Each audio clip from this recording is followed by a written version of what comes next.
ઉપનિષદ એટલે શું? ઉપ, ની અને સદ, આ ત્રણ શબ્દ જોડાયેલા. ઉપ, ની અને સદ.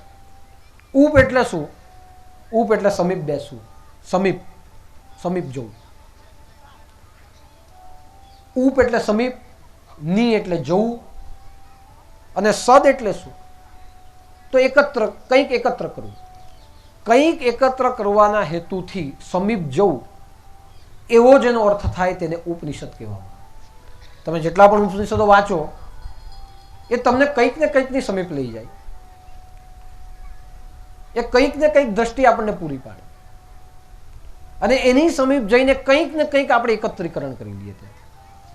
પાણી લેવા જવું હોય તો નદી કિનારે જવું પડે, અથવા તો કૂવા પાસે જવું પડે. કૂવો આપણે ત્યાં નહીં આવે, આપણે કૂવા પાસે જવું. કેમ ગયા? સમીપ, ઉપ, કૂવા પાસે. કૂવા પાસે, સમીપ એટલે પાસે, પાસે. ની એટલે જવું, અને સદ એકત્રીકરણ કરવા માટે. તો શું એકત્રીકરણ કરવા માટે? પાણી એકત્રીકરણ, પાણીને ભેગું કરવા, પાણી લેવા માટે કૂવા સુધી આપણે ગયા. આ એક અર્થ થયો. ઉપનિષદનો અર્થ થાય નજીક જવું, કંઈક એકત્રીકરણ કરવા માટે. તો એકત્રીકરણ કરવા માટે કોની નજીક જવું? પાણી લેવા માટે કોની નજીક જવું? તો કૂવાની નજીક જવું. તો કંઈક મેળવવા માટે કોઈકની નજીક આપણે જઈએ તો કોની નજીક જવું? તો એના માટે કહેવાયું છે કે અધિકારી ગુરુની નજીક જવું, અને અધિકારી ગુરુની નજીક જઈને કંઈક એકત્રીકરણ કરવું, કંઈક જ્ઞાન એકત્રીકરણ. જ્ઞાન મેળવવાના હેતુથી જેની નજીક આપણે જઈએ છીએ તે ભાવાર્થને ઉપનિષદ કહેવામાં આવે. કે જ્ઞાન મેળવવાના હેતુથી આપણે સમીપ ગયા, પણ કોની નજીક ગયા? તો અધિકારી ગુરુની નજીક. એટલે ગુરુની નજીક જઈને જ્ઞાનને એકત્રીકરણ કરવું. જ્યાં ગુરુ બોલે, શિષ્ય સાંભળે, શંકા હોય ત્યાં શિષ્ય પૂછે, ગુરુ એના જવાબ આપે. આવો જે સંવાદ જ્યાં થયા કરે એવા તમામ સંવાદને ઉપનિષદ તરીકે ઓળખવામાં આવે છે. એટલે એક જ શબ્દ છે પણ એની વ્યાખ્યાઓ બહુ મોટી છે. કૃષ્ણ અને અર્જુન વચ્ચે જે સંવાદ થયો આ ઉપનિષદ. ત્યાં ત્રણ વસ્તુ ભેગી થાય. પહેલી વસ્તુ વિષય, કોઈ સબ્જેક્ટ. બીજી વસ્તુ કહેનાર ગુરુ, અને ત્રીજી વસ્તુ જિજ્ઞાસાથી ગયેલો શિષ્ય. આ ત્રણ ત્રિપુટી જ્યાં ભેગી થાય એવા અને એ જ્યાં ભેગી થઈને પરબ્રહ્મ શું છે એ જાણવાની કોશિશ થાય, જીવન શું છે એ સમજવાની કોશિશ થાય, એવા તમામ ચર્ચાને ઉપનિષદ તરીકે જ ઓળખવામાં આવે છે. એટલે આજ સુધી જે આપણે સત્સંગ કરતા હતા આ ઉપનિષદ જ હતા. ભલે આપણે એનું સત્સંગ નામ આપતા હતા, પણ જાણે અજાણે તો આપણે ઉપનિષદ જ કરતા હતા.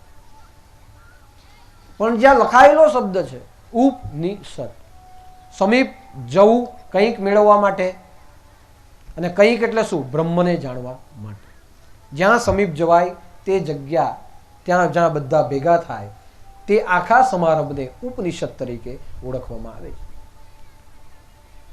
વિષય, ગુરુ અને શિષ્ય આ ત્રણ જ્યાં ભેગા થાય તેવી તમામ ચર્ચાઓ એ ઉપનિષદ તરીકે ઓળખાય.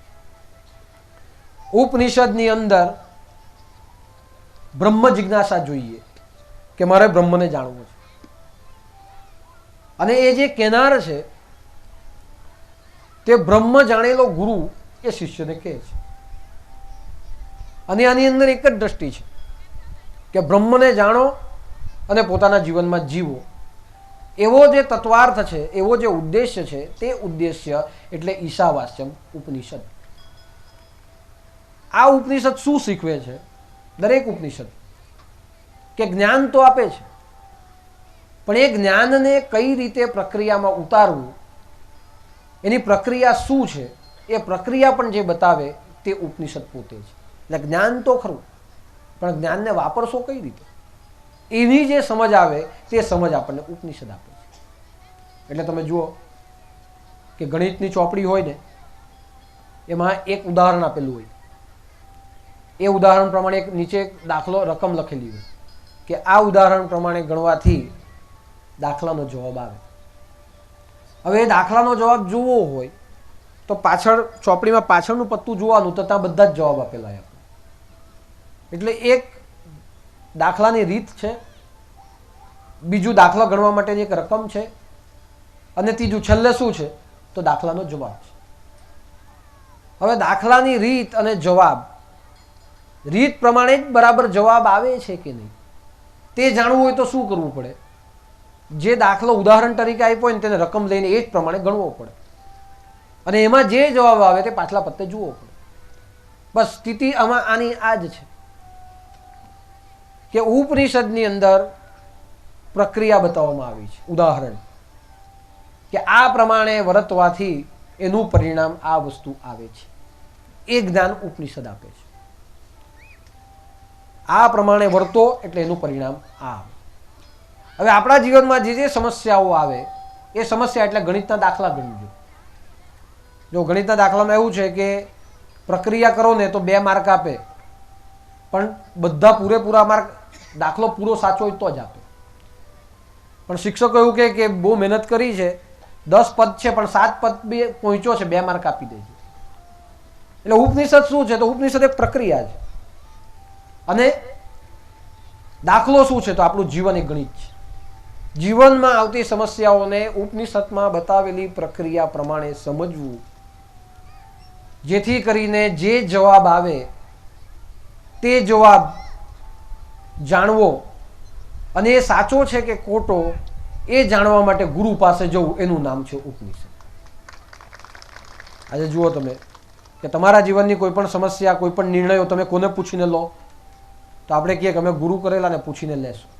ઘરમાં કલહ થઈ ગયો, 2 જણા છૂટા પડવાના, કંઈક સમસ્યા છે, ચાલો દાદાને પૂછીએ, કંઈ વિચારીએ, શું કહેશે તેમ કરશું, અમે તો આ વિચાર્યું છે. એટલે પ્રક્રિયા કરી, કંઈ જાણતા હતા એ પ્રમાણે પ્રક્રિયા કરી, પણ જવાબ સાચો કે ખોટો એ કોણ બતાવે? તો એ સાચો કે ખોટો એ જવાબની ખાતરી સદગુરુ આપણને આપે. એટલે એ પ્રમાણે ગુરુ પણ જોઈએ, વિષય પણ જોઈએ, પ્રક્રિયા પણ જોઈએ, અને આપણા જેવા જિજ્ઞાસુ ભક્તો પણ જોઈએ.